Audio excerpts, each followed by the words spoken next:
There is a man in Plateau State who has buried more Nigerians than most governors have ever met.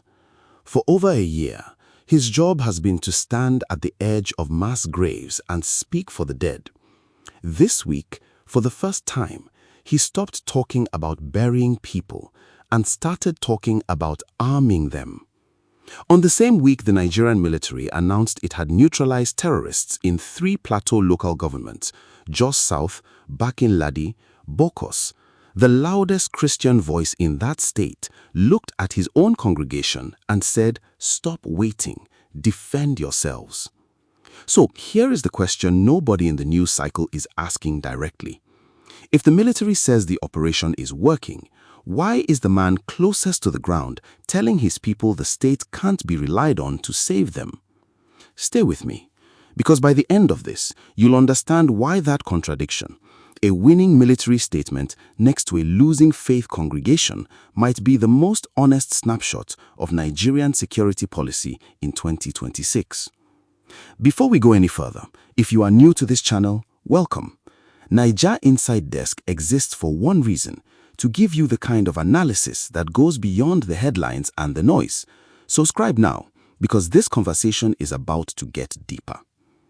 Let's establish exactly what happened, because half of what's circulating online is compressed, out of order, or missing dates entirely.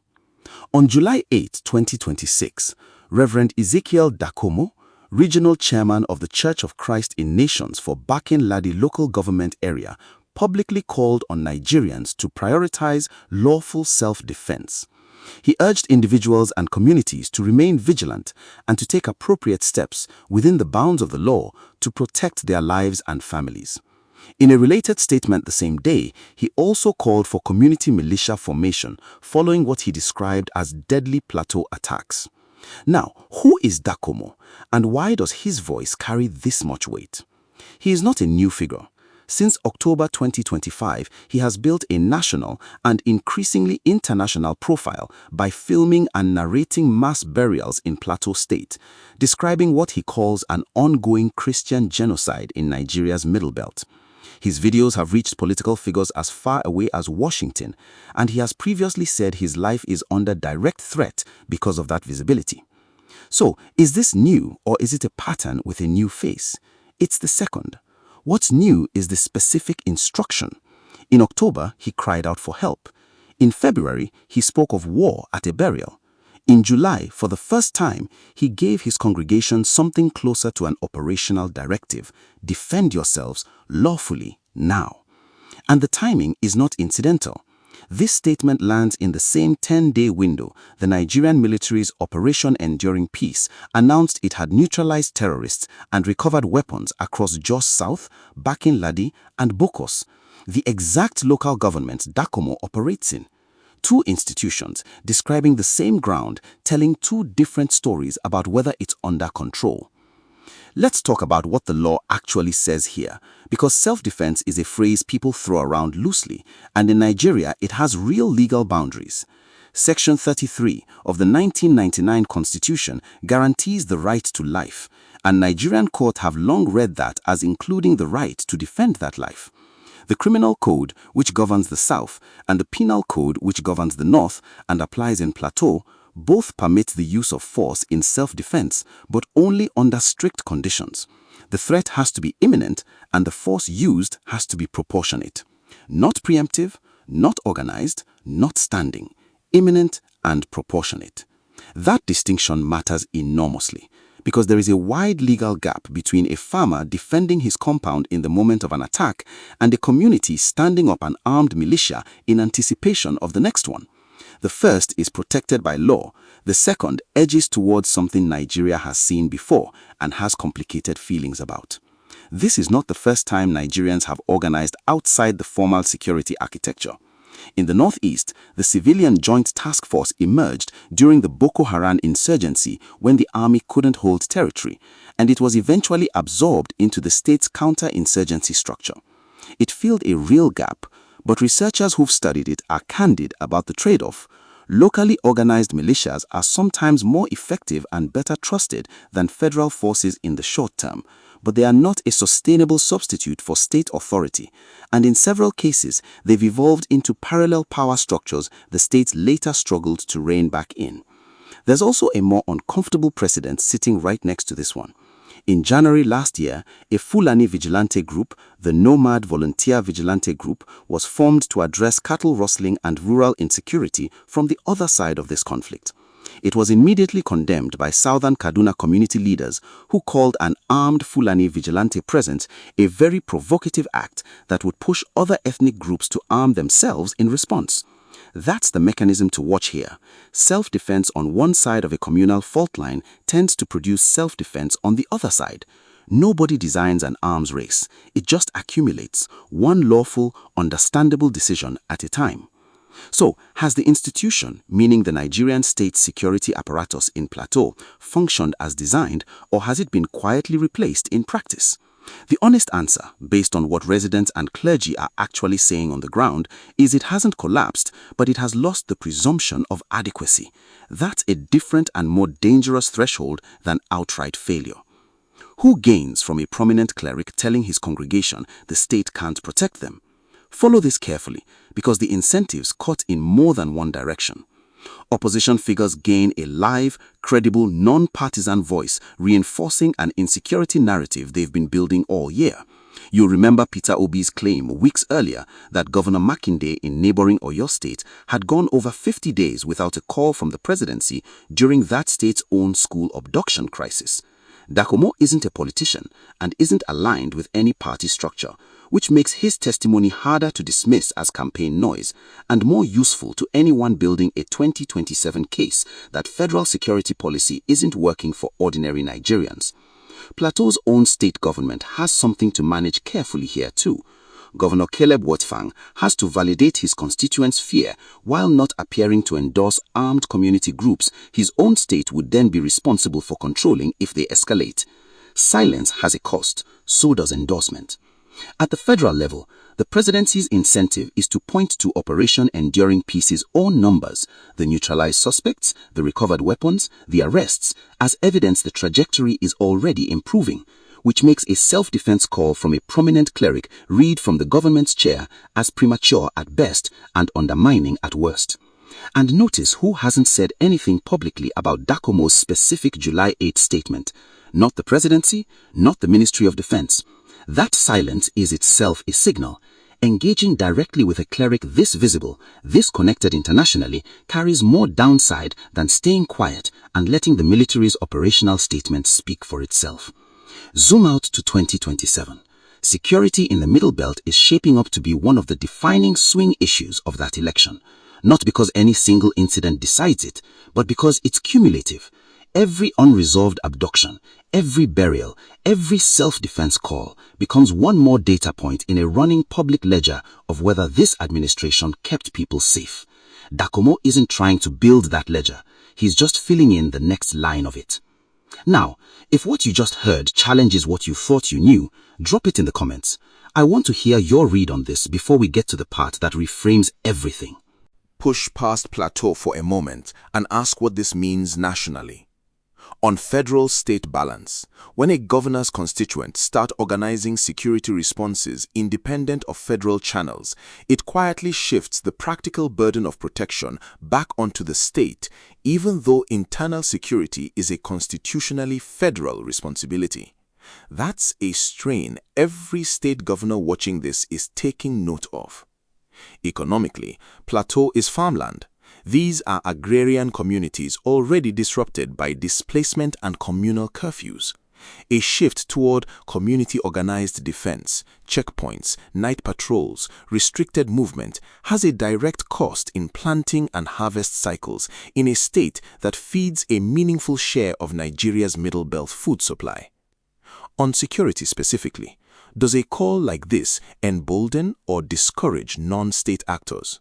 Historically, in Nigeria, visible community mobilization has produced mixed results. It occasionally deters opportunistic attacks, but it has also in other regions triggered reprisal escalation once armed groups on both sides feel provoked rather than deterred. And on ethnic and religious tension, Dachomo's framing consistently identifies the threat as Fulani militants and at times invokes broader claims about an organized campaign against Christians. Whether or not you accept every element of that framing, its public repetition, especially now paired with a call to arm, measurably raises the temperature between communities that already don't fully trust each other. Who feels all of this first? Not policymakers in Abuja. Rural families in Barkin Ladi, Bokkos, and Jos South, the Nigerians furthest from the rooms where security policy actually gets decided and closest to its consequences. This story does not stay inside Nigeria's borders, and that's part of what makes it strategically significant. Dachomo's mass burial videos have already reached an international audience, reportedly including figures like Nicki Minaj, and, at one point, direct outreach toward the Trump administration, feeding into a broader Christian genocide narrative that has, at various points, shaped how Nigeria is discussed in Washington and framed in U.S. religious freedom policy circles. For the diaspora specifically, in the UK, the US, Canada, and South Africa, this matters because Dachomo's voice is now one of the primary lenses through which international audiences are interpreting Middle Belt violence.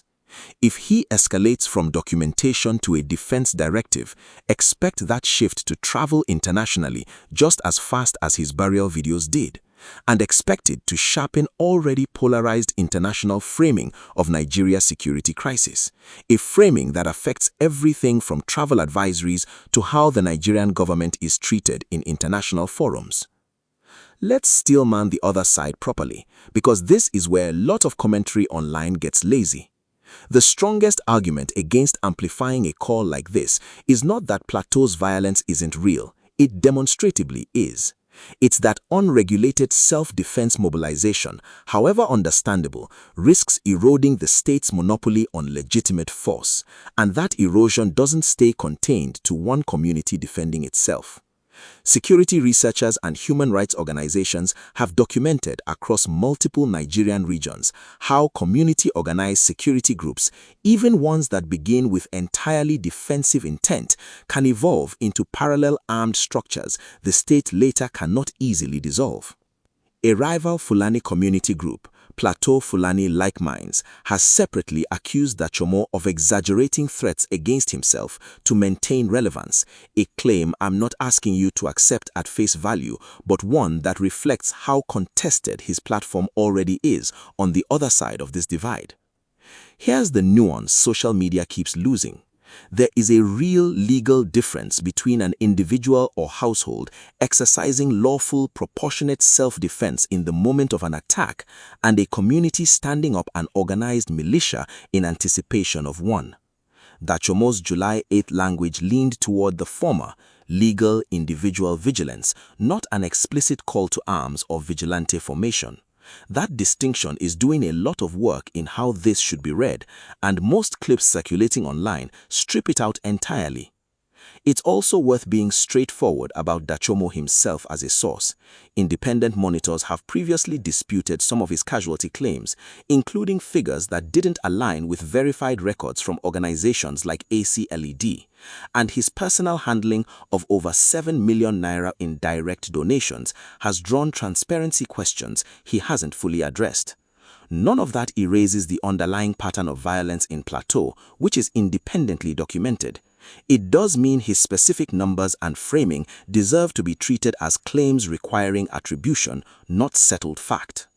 So, what does this actually mean for Nigeria's democratic trajectory and its ordinary citizens? It means the test of this administration's security policy is no longer whether attacks happen. Insecurity predates this government and will outlast any single administration's term. The test is whether communities still believe the state is the right address for their protection.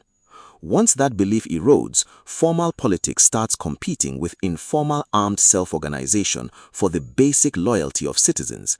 That is a much harder thing to win back than a single election cycle. Where does this go from here? 3 moves to watch. First, Plateau state government. Expect Governor Mutfang's office to issue some form of calibrated response, acknowledging the fear without explicitly endorsing self-organized defense, likely paired with a renewed request for federal deployment or funding. Second, the security establishment. Watch whether Operation Enduring Peace or the Ministry of Defense responds directly to Dachomo by name or continues the current strategy of letting operational statements speak instead. A direct rebuttal would be a notable escalation in tone from the federal side. Third, Dachomo himself. Given his trajectory over the past year, expect further public statements, likely amplified again through international channels, possibly with more specific calls to action rather than general vigilance language.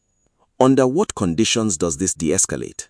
A visible, sustained reduction in attacks across Barkin Ladi, Bokkos, and Jos South over the coming weeks, the kind Operation Enduring Peace is currently claiming, would take pressure off the self-defense narrative fastest. Under what conditions does it escalate? Any further high-casualty attack in the same window would likely be read, correctly or not, as proof the military's claimed successes aren't translating to ground-level safety, and that reading is what turns a call for lawful vigilance into an actual movement toward armed community groups. 12 months out, the marker to watch isn't another news cycle. It's whether any formal community defense structure emerges out of this rhetoric in the coming months. 3 years out, the question is whether Nigeria's middle belt ends up following the civilian joint force model, informal groups eventually absorbed into state structure, or the more fractured southern Kaduna style, where community self-defense on one side produces community self-defense on the other, and the state ends up managing 2 armed camps instead of 0. So, back to the question I opened with. If the military says the operation is working, why is the man closest to the ground telling his people not to rely on it? Because operational statements and lived trust are measuring 2 different things. The army can be telling the truth about neutralized suspects and recovered weapons, and a community can still, rationally, no longer feel that's sufficient because trust isn't built on this week's numbers. It's built on a year's cumulative experience, and Dachomo's congregation has had a year of burials to draw their own conclusion from. This isn't a prediction that Plateau is about to erupt into open conflict. It isn't, not on the evidence in front of us today. But it is a measurable erosion of the presumption that the state alone is the right address for protection. That erosion is the real story here, more than any single video or quote. Here's what I'll leave you with, unresolved on purpose. If a formal community defense structure does emerge out of this in the coming months, does Nigeria have a precedent for absorbing it safely the way it eventually did in the northeast, or is Plateau's religious and ethnic geography different enough that this plays out differently? I don't think that question has an easy answer yet. I want to hear yours. If this analysis gave you clarity, not agreement, clarity, share it with one person who needs to understand what is actually happening. Like, subscribe, and I will see you in the next one.